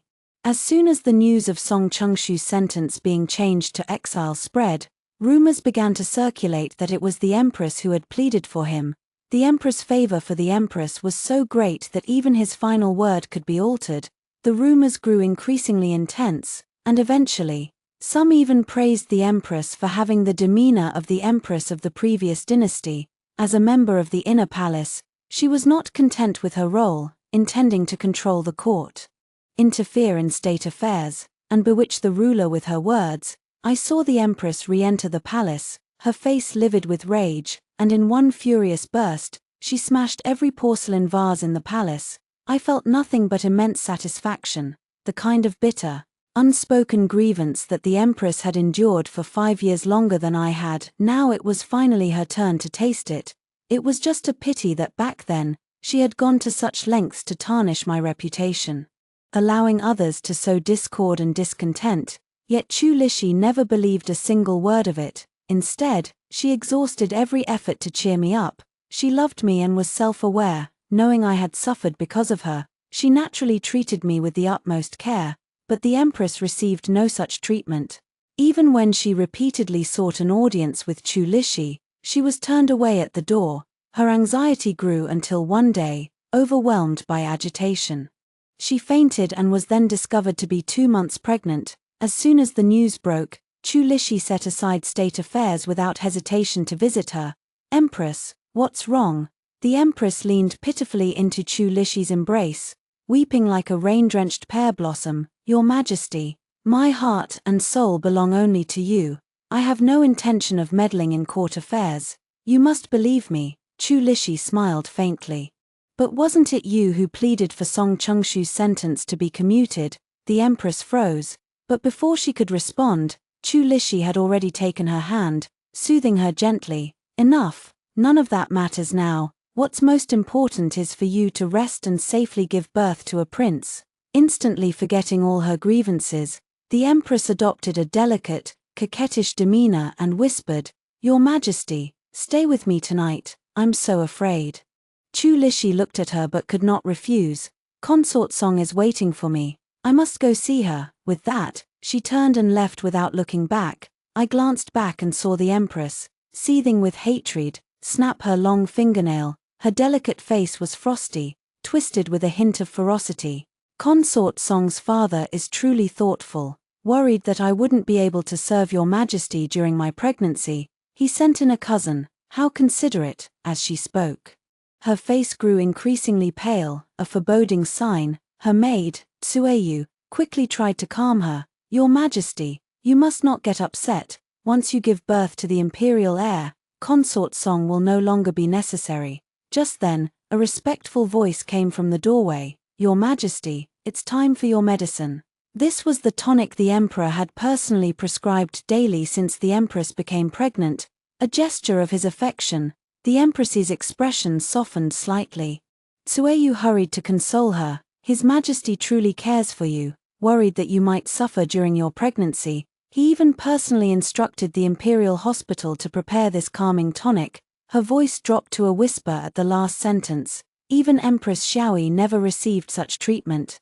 The empress shot her a glance and snorted coldly. That witch, since that wretch died, My days have indeed become much more comfortable. Picking up the medicine, the Empress sneered slowly. I thought His Majesty loved her so much, yet, in such a short time, he has already forgotten her completely. I only regret not getting rid of her sooner, so I wouldn't have been trampled underfoot for 5 years. She drank the medicine, the bitterness bringing tears to her eyes, and naturally failed to notice a young palace maid quietly slipping away from the doorway. Passing through one palace wall after another, the young palace maid finally arrived at the Xianxia Palace. The once bright and spacious hall was now shrouded in darkness, with doors and windows tightly shut, blocking out all light. The young maid reported everything she had heard truthfully and then withdrew. As she was leaving, a sudden thought crossed her mind, and she glanced back. There, hidden in the shadows, stood the Emperor's tall and upright figure. With a faint ray of light seeping through the window, her breath caught the entire palace. Every wall was covered with portraits of the late Empress Xiaoi, sitting, lying down, standing, smiling, or slightly frowning. Each expression was vivid and lifelike, and their majestic, mountain-like emperor was bent over, his shoulders trembling slightly, as if weeping. When she entered the palace, Empress Xiaoi had already been dead for many years. She had only heard of the Empress's virtuous reputation and the Emperor's unparalleled favor toward her, which everyone envied. In the past, she had not understood what such favor truly meant. But now, seeing how, even years after her death, the Supreme Emperor still painted her portraits day after day, hiding in the palace she once lived in as if only then could he find a moment of peace, she suddenly understood. It was not favor, it was love, the love of an emperor. The Empress had drunk bitter medicine every day, hoping to give birth safely, but in the end, things did not go as planned, and she went into premature labor. General Song was impeached for smuggling military supplies and privately trading with the southern barbarians, with letters and his family seal as evidence. With swift and decisive action, Chu Li cleared out the Song residence in less than 7 days, seizing the illegal gold and silver General Song had accumulated over the years. The Song family's treasury was more than 3 times the size of the national treasury, and the sheer amount of gold and silver was staggering. With ironclad evidence, General Song had no defense and was sentenced to public execution after autumn. The 130 members of the Song family were exiled to Lingnan. Upon hearing the news, the Empress fainted, disturbing the fetus, and she went into labor prematurely at 8 months. That night, the Phoenix Palace was in chaos. Midwives were sent in one after another, basins of bloody water were carried out, and agonized cries echoed through the air, lingering for a long time. By the time Chu Lishi arrived, the prince the Empress had given birth to had already been cleaned and placed by her pillow. Seeing him, the Empress, her face deathly pale, forced a faint smile. Your Majesty, you've finally come. I have given birth to a prince for you. Good. Chu Li only raised her hand to gently stroke the baby's small face, but the Empress noticed that she had only seen blood staining the child's face, which seemed extremely ominous. Why did His Majesty have blood on his hands? It was only a shallow filial intention. He had gone to the execution ground in his spare time. Perhaps the executioner had struck too hard when beheading, and the blood had splattered onto him. Upon hearing this, the Empress's expression grew even more unpleasant. But Chu Li only deepened his filial piety. The Empress felt it was inauspicious. This child was born just as his maternal grandfather had died. How pitiful, and they had just met. The Empress was stunned, unable to react for a moment. Chu Li patiently explained again, I forgot to tell the Empress. The prisoner who died today was General Song, your father, this child's maternal grandfather. The Empress's face drained of color, and she fainted on the spot. I watched Chu Li from the side. The smile at the corner of her lips was joyful, icy, and terrifying. I knew she was doing it on purpose. She was deliberately provoking the Empress. It was because when I was struggling to give birth to the 4th prince, the Empress had arrived at Xianxia Palace with an air of arrogance, telling me the news of my father's passing. Overwhelmed with grief, I nearly lost both my life and the child's. And I knew all too well the pain of a loved one's tragic death. It was more agonizing than a stab to the heart. Now the Empress has also tasted it. on the day the Song family was exiled, the empress gave birth to the fifth prince, who was bestowed the name Chu Xiao, and was crowned crown prince the very next day. The crown prince was born prematurely, frail and weak, and the empress, being a first-time mother, did not know how to care for him. As soon as the young prince was born, he was sent to Menghui Pavilion and entrusted to the care of wet nurses and nannies. Even the empress could only see the little crown prince once every 7 days. Everyone marveled at Chu Li's care and affection for the little crown prince, but I saw the heart-wrenching pain of the empress being separated from her child. With the sickly crown prince out of sight, the empress was constantly anxious and uneasy, her nerves stretched taut like a string, just waiting for a spark to ignite. And when the crown prince accidentally fell into the water at the age of 1, his life hanging by a thread, the empress completely lost her mind. Without asking for evidence or seeking the truth, she immediately executed 11 palace maids and eunuchs who had served the crown prince, almost all of them her longtime confidants, showing no mercy. That day, the rear palace was covered in blood, the wails of the workers echoing in the air, and the foul stench of blood lingered thickly. By the time Chu Li arrived belatedly, everything was over, corpses lay everywhere, a scene of devastation, yet the empress stood there laughing, unaware and unfeeling. From that day on, the empress lost her reputation for virtue. Whenever she was mentioned in the court or the rear palace, there was no longer a word of praise, only shock and horror, and she was called the calamitous demon queen, just like I once was. At the same time, Chu Lishi once again arrived at the Seven Glow Palace. Seeing the walls covered with portraits, she laughed with wild abandon. 11. Do you see, back then, the empress went to great lengths to tarnish your reputation. Countless commoners knew nothing of the warmth and kindness in your heart, only calling you a seductive concubine. Now, I have returned it all to her. She harmed me by pushing me into the water, causing you to suffer the pain of the piercing stars, and I have repaid her in kind. Those workers were her dogs, who once risked their lives for her, sparing no effort to harm you and me. I made the empress personally send them to their deaths. 11. I am about to take my revenge. Are you happy? In the dim light, his face was deathly pale, his eyes bloodshot, like a patch of winter snow that would shatter at the slightest hint of warmth. A month later, the crown prince died, strangled to death by the palace maid who served him. Among the 11 palace servants the empress had beaten to death last time was the younger sister she had risked her life to protect. With her sister dead, she only wanted revenge, to make the empress taste the agony of a knife cutting through her heart and the pain of losing a loved one. So, while the crown prince was napping, she strangled him. The empress, feeling uneasy, went to check on the young crown prince. When she lifted the blanket, she saw his face already purple and lifeless. She fainted from shock, and when she woke up, she was barely clinging to life. The imperial physician said she did not have long to live. Upon hearing this, Chu Lishi went to the empress's palace that very evening. The empress was silently weeping as she held a small piece of clothing. Chu Lishi walked up to her, pulled the clothing from her hand, and let out a meaningful hum. How does it feel to be separated from your flesh and blood, to lose your beloved? The empress seemed to sense something, her voice trembling slightly. Your Majesty, Chu Lishi sighed softly. When 11 died, I was in just as much pain, wishing I could die on the spot. The empress's eyes grew bloodshot as she muttered in a daze. After all these years, your Majesty still hasn't forgotten Empress Xiaoi. No, if you hadn't forgotten her, how could you have favored me? How could you have been indifferent to the fourth prince? How could you have abandoned the fourth prince and made my son the crown prince?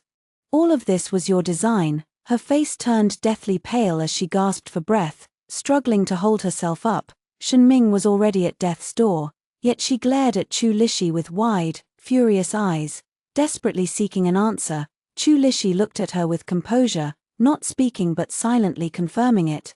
This drove the empress, already grieving the loss of her son, completely mad. She screamed hysterically, Xiao Xiao is also your son.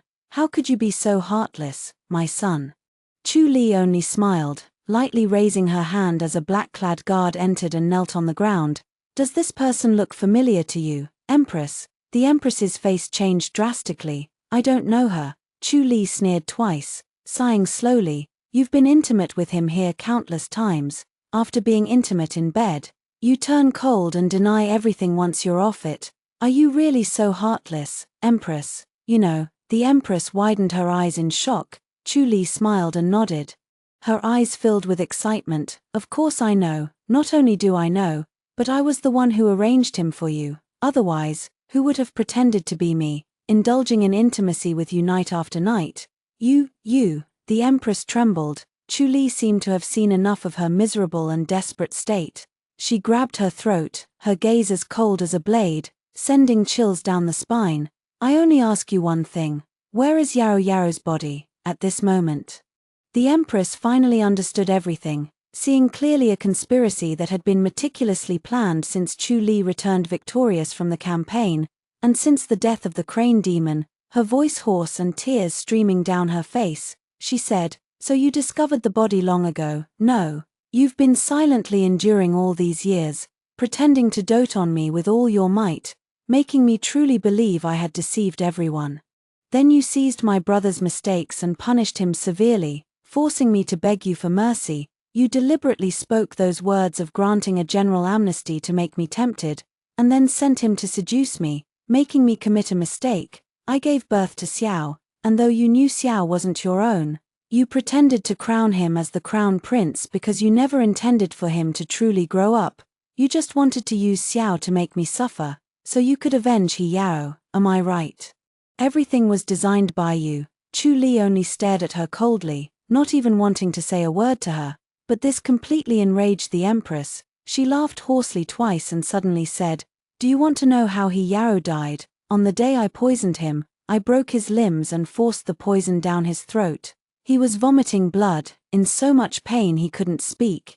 Yet he refused to cry out, he just stared at me with those eyes, as if he wanted to carve me into his heart, become a ghost, and take revenge on me. But I'm not afraid of him. When he was alive, he was no match for me. Dead and turned into a ghost, he's even less of one. Chu Li's eyes turned bloodshot, wishing she could strangle her immediately.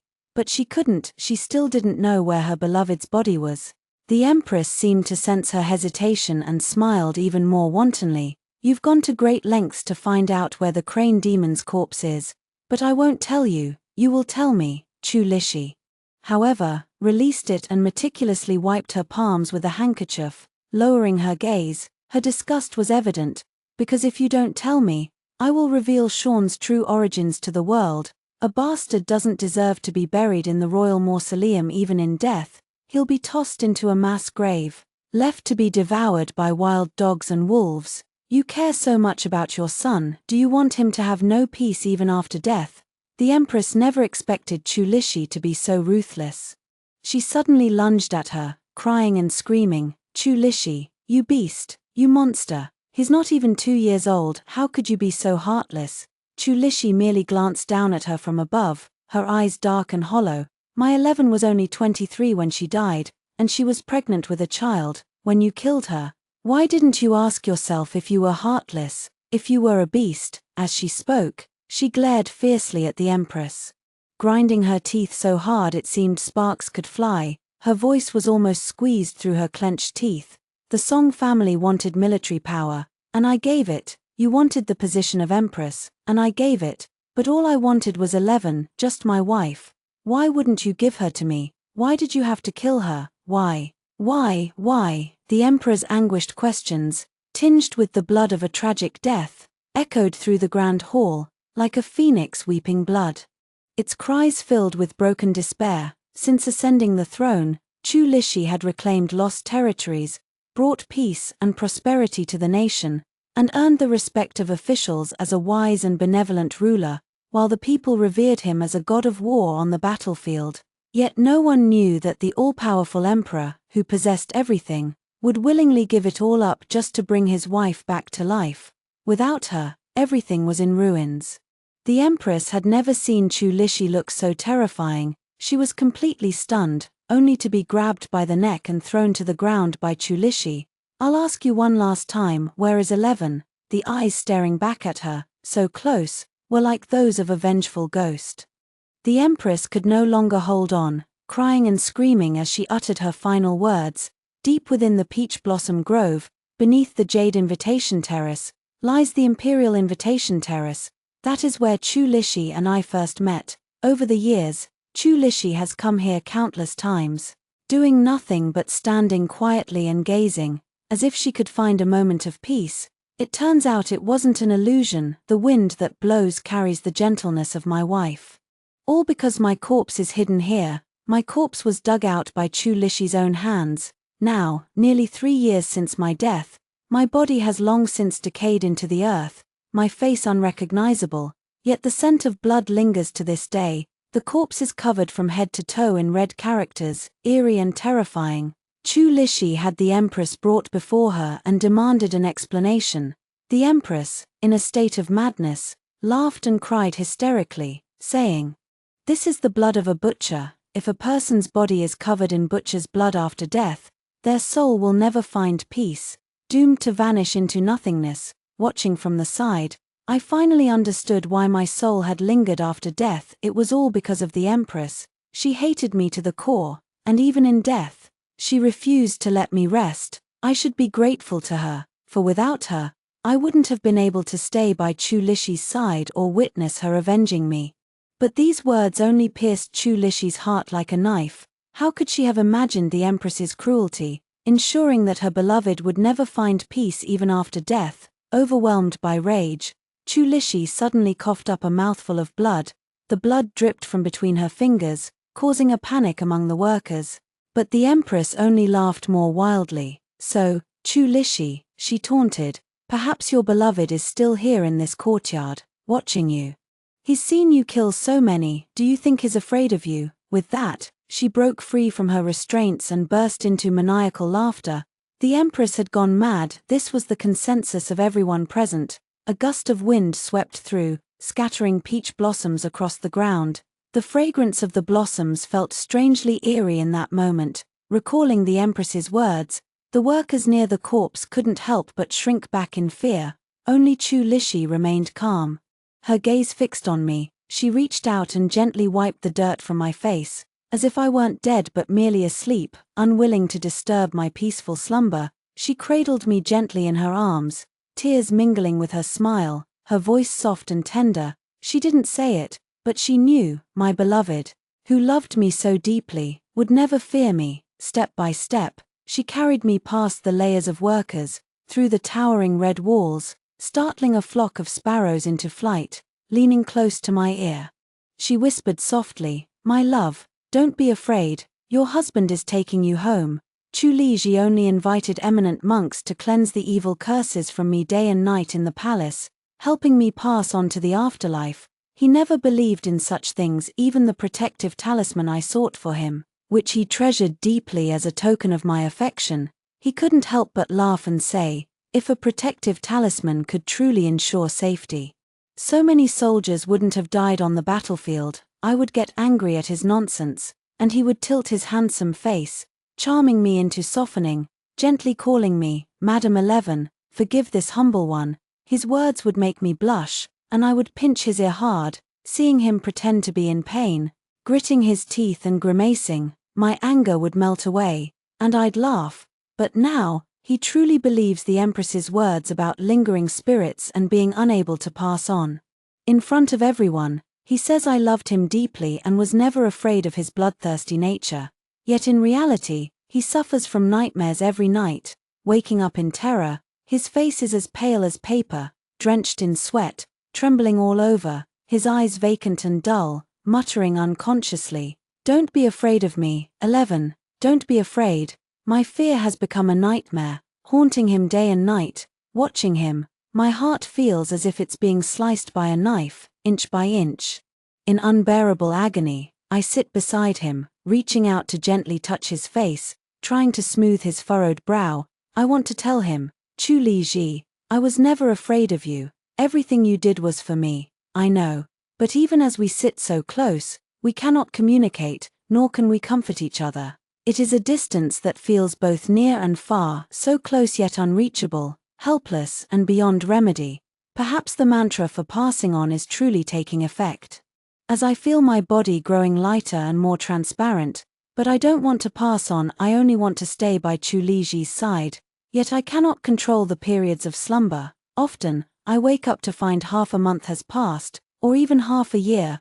All of this reminds me that my time here is running out. But it doesn't matter, even if I only wake for a moment, as long as I see Chu Liji safe and well, I am at peace. Chu Liji has grown increasingly thin, he is only 30. Yet his temples are already streaked with grey, his authority in the palace is immense. Aside from Zhao, no one dares to look directly at the emperor, so no one notices his condition. Once a towering, majestic ruler like a mountain, he is now gaunt and frail, without a trace of joy. I lean against his shoulder, murmuring to myself, "By you, you're not eating properly again. I've been feeling so tired lately, always struggling to keep my eyes open when I'm not watching you.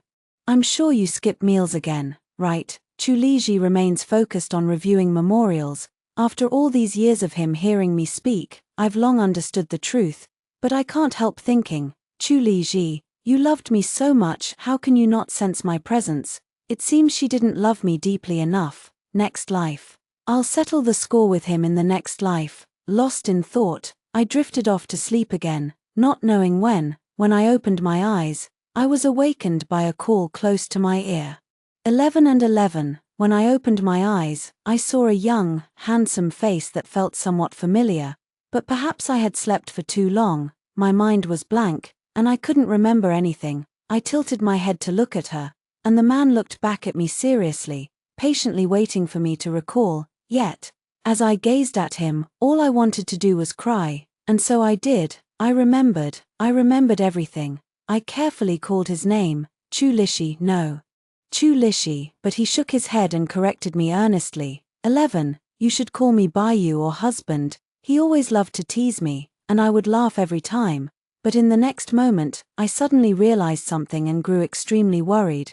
Wait, how did you die? You're only 30. Chu Lishi just smiled and reached out his hand to me. He said, "He 11, I've come to take you home." Home, I looked up and saw, not far away, a grove of peach blossoms, with the jade demon terrace standing beneath them. Unknowingly, it was spring again. After the snow, the season had just begun, and the weather was gradually warming. It was time for me to go home. End of main text. Extra chapter. The Fourth Prince. Everyone says that when my mother was alive, she reigned supreme in the harem, unmatched by anyone. But my memories of her are few and far between, only vaguely recalling a pair of gentle eyes, a soft embrace, the sweet fragrance that clung to her, and the words, "Jawa, come to mother." But she died, taken by a palace plague, and I was left without a mother. My grandmother raised me from a young age. She was a decisive and formidable woman, and she treated me with great strictness. Yet sometimes, when she looked at me, a trace of melancholy would appear in her eyes. And she would sigh softly, saying, "Jawa, you look very much like your mother. Your father is sure to like you, for he loved your mother deeply." Everyone said so, but my grandmother was mistaken. My father did not like me, and he rarely saw me. He was always busy, occupied with the affairs of the court. On the rare occasions he visited the inner palace, aside from paying his respects to my grandmother, he would spend his time doting on the empress. Later, when the empress gave birth to Emperor Wu, my father immediately named him Crown Prince. There was no sign of any lingering affection for my mother, much less for me. But later, the Crown Prince died, and the empress died as well. I also learned that the Crown Prince was not my father's son but the illegitimate child of the empress's affair. My father had loved the empress so deeply, yet this was how she repaid him. I felt it was a great injustice to my father. I thought my father would grieve for a long time, but the day after the empress's death, he came to the Empress Dowager's palace. I observed him closely and realized for the first time how handsome my father was, and the corners of his mouth were curved into a smile, as if the deaths of the empress and the crown prince had brought him great joy. What puzzled me even more was that my grandmother looked at him deeply and sighed, saying, "After all these years, you have finally achieved your wish." I didn't understand what she meant, but my father's smile deepened. My grandmother beckoned to me and instructed, "Go with your father." I was stunned, unsure of what to do. It was my father who gently took my hand, examining me for a long time before his gaze finally settled on my eyes. My grandmother had told me that the feature I shared most with my mother was my eyes. When my father looked at me, it was as if he were looking at my mother. For the first time, he held me in his arms. And when he spoke again, his voice carried a hidden sob. Zhao has grown up. We had never been close, but I didn't resist his embrace. Instead, his words brought tears to my eyes and a pang to my heart. I cried for a long time, as if a drifting boat had finally found a safe harbor, steady and strong. I followed my father in learning about court affairs. The officials revered his authority and dared not provoke his anger.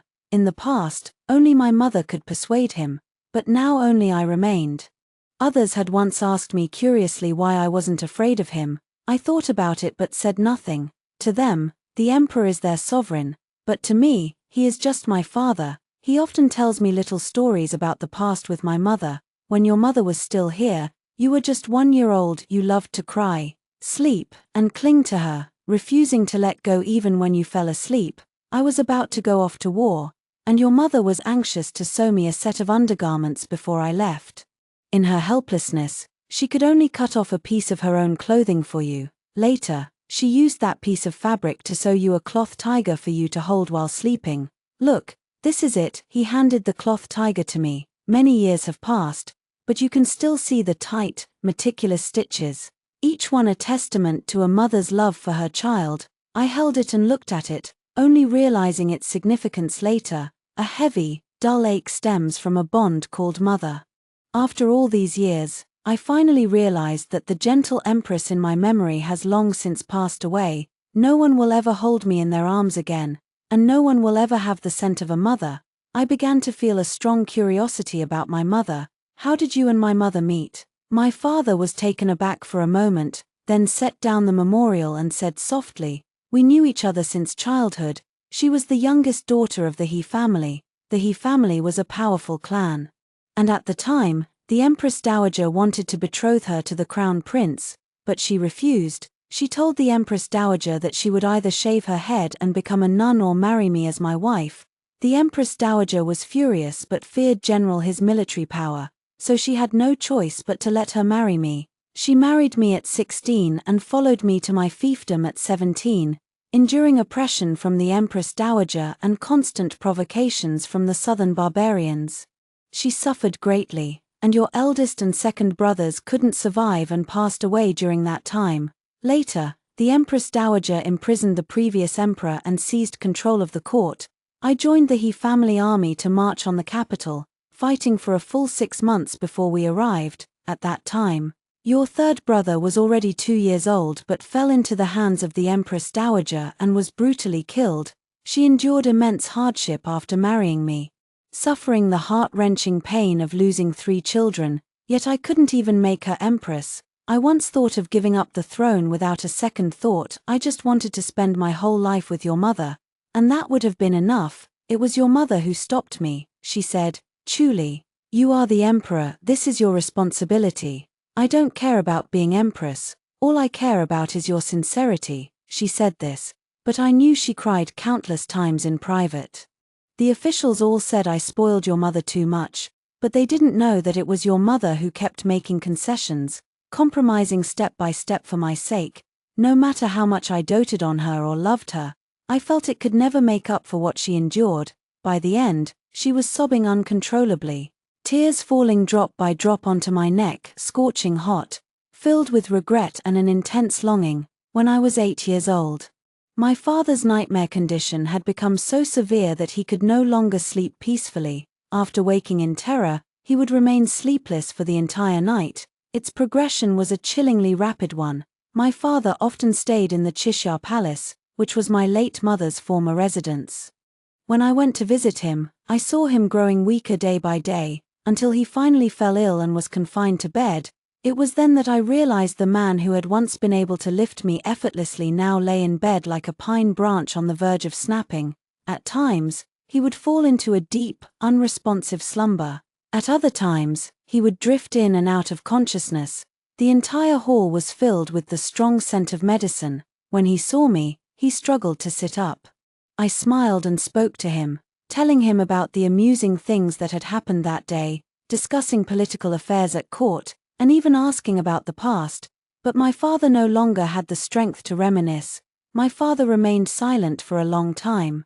I thought he had fallen asleep and was about to get up and leave when he suddenly grabbed my hand, his gaze fixed deeply on my eyes and brows, as if he were looking at me, yet also as if he were looking at my mother. After a long while, he finally gathered enough strength and softly asked me, "Jiawa, do you think your mother has never entered my dreams all these years because she resents me for treating her poorly?" Hearing these words, my breath caught, and my heart felt as if it were weighed down by a massive stone. My father suffered from nightmares every night. Yet my mother never appeared in his dreams. What, then, did he dream of that left him in such a state of terror and unease day after day?